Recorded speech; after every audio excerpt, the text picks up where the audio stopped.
All right. So, Ms. Connor, do you know why you're here? Yeah, so what are you not doing that you're supposed to do? I'm sorry, you need to speak up.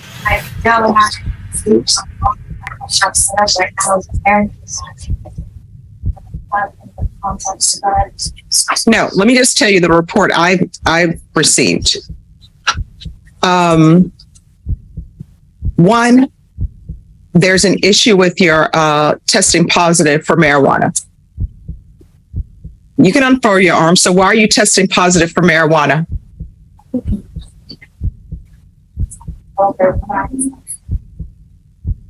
No, I mean, you are, it's not a matter of you shouldn't be, you are testing positive for marijuana. So I'm trying to figure out why you're testing positive for marijuana. Are you pregnant? All right, so obviously you keep rubbing your stomach. You want me to know you're pregnant. So I've taken note of the fact that you're pregnant. So my question is, why are you using marijuana when you're pregnant?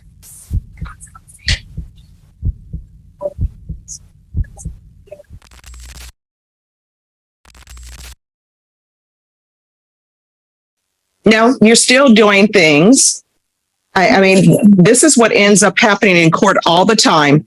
People want sympathy from me and mercy from me because they want to come in and let me know they're pregnant by rubbing on their stomachs and all of this. And then they're not doing things to protect their child by using marijuana and by not taking a UA when the court tells you to take a UA. So those are issues. Now, when you do a UA today, because you are doing one, everyone needs to lower your voice. When you do a UA today, because you are going to do one, what are the results going to be? All right, you're going to do a UA today. And the other issue I have, which I don't understand, the field team visited your home or where you were living. There were 3 small children in the home, ages 3, 2, and boyfriend's older child from previous relationship was in the home at the time. So why are there so many children in this home? Son was visiting and the 3 toddlers at home. So you have 3 toddlers. How long have you known this boyfriend? Okay. And how is your Child Protective Services case going? Fine. Have you been in contact with your worker? Where are you currently living? No, that's not my question. My question is, where are you currently living?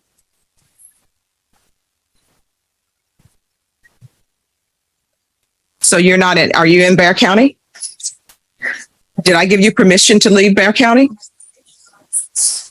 No, my question is, did the court give you permission to leave Bexar County? That's either yes or no. Your contract is not with probation. Your contract is with the court. So I didn't give you permission to leave Bexar County. And the fact that you have so many children living in your house, obviously someone has to do something to protect the children who are living in your house. And the way that is accomplished is by me requiring probation to do field visits. And you are actually on probation for injury to a child by omission. And the facts of that case are the same thing that's happening in this household right now. You got children who are living there, parents who are using marijuana, whether they think it's legal or not, and constantly bringing more children into a situation when you don't have stable housing. I don't understand why people do that. You know, you don't have stable housing. You have 3-year-old, 2-year-old pregnant, and then your boyfriend has another child who's coming to visit. People keep having children and bringing them into unstable situations. It amazes me that somebody would make the conscious decision to have a child, and now you're living in an Airbnb, don't have a place to stay, you're on deferred adjudication, using marijuana, moving to locations without getting the court's permission. Did you give your CPS work? Did you tell your CPS worker you're going to be moving? If you're finding this story captivating, make sure to hit that like button and subscribe to our channel for more gripping true crime content. Your support means a lot. Thank you. All right, Ms. Loper, are you the CPS worker in this case? Yes, I am. Your volume's not on.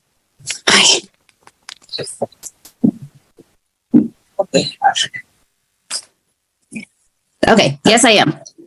All right. Are you aware of Miss Connor moving to another location, not in Bexar County? I knew that her boyfriend got a job in Austin, but they were supposed to let me know so that I could transfer the case to a worker in Austin. So that's either, did you know she had left or did you not know? I did not know.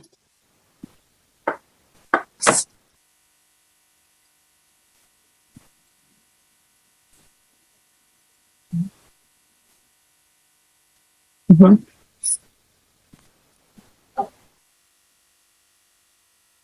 All right. And then let me just tell you the report I got from October 5th, what you're bringing your children to. Field team made contact with the defendant, and the following information was noted. Upon entry, the sofa was blocking the front door to prevent the children from walking out, which means that children are not being supervised if you have to put a sofa to block the front door. In the living room, there was a mattress and scattered mess all over. Her daughter was watching TV in the living room. In the front room were her two boys behind a closed door playing on a foam mattress. There was no furniture and the room was a mess. The boys walked out once the door was open. In the back room, there was furniture and personal belongings scattered around the room. In the guest restroom, there was also a scattered mess all over. Defendant was advised CSO would be visiting frequently as ordered by the court. Defendant is aware her residence needs to be organized and clean. Defendant stated she is aware the residence is a mess and has not had time to clean, but will. Defendant stated she is not employed at the moment and currently pregnant. So why do you have your children living in a unclean home? I had told them the one who couldn't find her dad. So things were a little messy on top of his son coming over and visiting and stuff. And when they came the next time, everything was clean. They even said something about how they had seen an improvement on the mess. So. All right, I want a UA today. Do you need any water? That's either, if you need some water, we'll make sure you have water. Do you need any water? All right, so I'm going to want a UA today, and we're going to do it in court today. And then we're going to come back after I get my result. All right, Miss Loper, if you want to, we're going to see what the result on this UA is, and then we'll go from there. Okay. Thank you. Thank I'm you. going to put you in the rating room. Okay. All right. According to probation, you're positive for marijuana. I'm not allowing you to transfer to Austin. So whatever job your husband has, you need to be here in Bexar County. And probation, I want those field visits done 3 times per month, randomly, until further notice, so we can make sure that the children are okay. So I don't know what's happening in your CPS case. I deal with the criminal side, not the civil side. They're allowing you to go to Austin. I guess that's what they're allowing. I'm not allowing it. If you want to be allowed to live in Austin, then you need to do better on your probation. And better on your probation is not having a house that, from the reports I'm getting, is messy with couches blocking doors and you testing positive for marijuana and being pregnant. And so that means that either you are using marijuana outside your house, in which case the children are being unsupervised, and that would explain the couch blocking the front door, which is a fire hazard. If there's a fire in the house, how do you expect firemen to get in the house when you're blocking it with couches? And if your husband or boyfriend or the father of your children doesn't want to step up and help you if you have medical issues, then maybe you shouldn't be in a relationship with him. But you are setting a horrible example for your child. And I don't know about this other mother who lives, who knows where, allowing her 9-year-old to come and stay with you, who is on probation for injury to a child by omission. People need to stop letting their children just stay with random people that they don't know and they don't know how they're living. So CBS can do whatever they wish, but I'm telling you right now, your probation is not getting transferred to Austin. You're not allowed to live in Austin. You're going to be living in Bexar County, and this court is going to have to keep an eye on all of these children who are under the age of 3 and the 9-year-old that some parent somewhere seems okay with allowing you to supervise. So probation, she's not to be in Bexar County. Yes, Your Honor.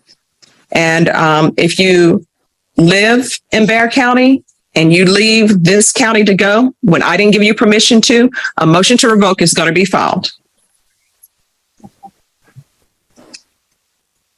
Is there anything else? Your Honor, a TAP evaluation was revised to for a recommendation of safety. I don't show that on here that she has a condition for any type of outpatient treatment at this point. If you're not going to do a residential mandate, can we ask for intensive outpatient Yes, treatment? intensive outpatient treatment. And I'm going to want her tested for levels. In addition, can we set a maybe a clean date or? Well, if her levels are increasing, file a motion to revoke. So if your levels increase, a motion to revoke is going to be filed. And let me just tell you something. People think marijuana is okay, but let me ask you this. Is it okay for your 3-year-old to smoke marijuana? Do you have any problem with that? Of course. All right. So the child that you're carrying, that you keep rubbing your stomach and you want me to know you're pregnant, guess what? When you're smoking marijuana, you're letting an unborn child smoke marijuana. Just imagine that child in your stomach, kicked back on a couch, smoking marijuana, because that's what you're doing. Do you understand? I'm not going to tolerate that, because use of marijuana is not allowed on probation out of this court. And if your levels rise, we're not going to have a compliance hearing. We're not going to have a conversation. I'm going to get notice that your levels have gone up and a motion to revoke is going to be filed. And wherever you may be, at your home or in the grocery store at HEB or wherever it is, a warrant's going to be issued. And if police see you there, they're going to arrest you because you're pregnant. They will handcuff you in the front, which they're supposed to do. And you will be taken to the Bexar County Jail. And while you're at the Bexar County Jail, you will either make bond or you will not make bond. If you don't make bond, you will be brought over to sit in the box as you see other people, and we will have a hearing on what to do. And what to do may end up you going to prison for up to 10 years. Do you understand? How often would you like the UAs? I want it at least once a week, randomly each week. And so do you still want to pretend to me like you have not been smoking marijuana? And Your Honor. Okay. She's still pretending. So I want UA randomly once a week throughout the week. Okay. All right. Thank you. Thank you, Your Honor.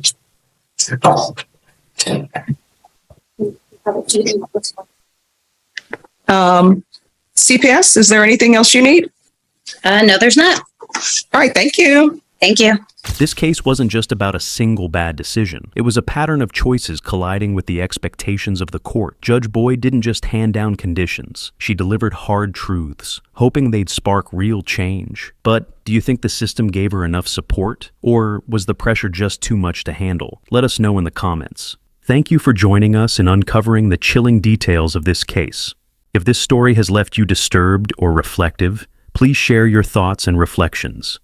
Remember to like, subscribe, and stay with us as we continue to explore the stories that reveal the darkest sides of human behavior. Together, we keep these lessons alive, ensuring the voices of victims are never forgotten. Thanks for watching. Please subscribe or follow.